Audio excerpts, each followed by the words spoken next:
10,100 pesos, Cygnus CG808, binili ko sa local radio store. Meron na tong kasamang resibo at hindi na tayo hininga ng permit to purchase and possess. So ito, registered na to sa aking radio station license at kung bibilin ko to online, nasa 7,500.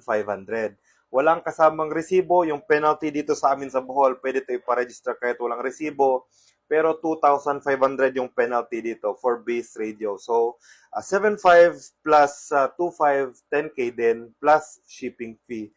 So, yun, medyo mas nakasave sana ako doon. Pero, kung bibilin ko to online, ayan, tapos hingi tayo ng resibo, kailangan po muna natin kumuha ng permit to purchase and possess. Yan, kuha tayo sa NTC, hintayin natin matapos. At pag natapos na, send tayo or mag-picture tayo ng copy sa online seller nito at bibigyan tayo ng resibo. Pero, ang presyo mga karadyo, dagdag 12%. So, yung 7,500 mo, magiging 8,400. Siguro shipping 300, 8,700.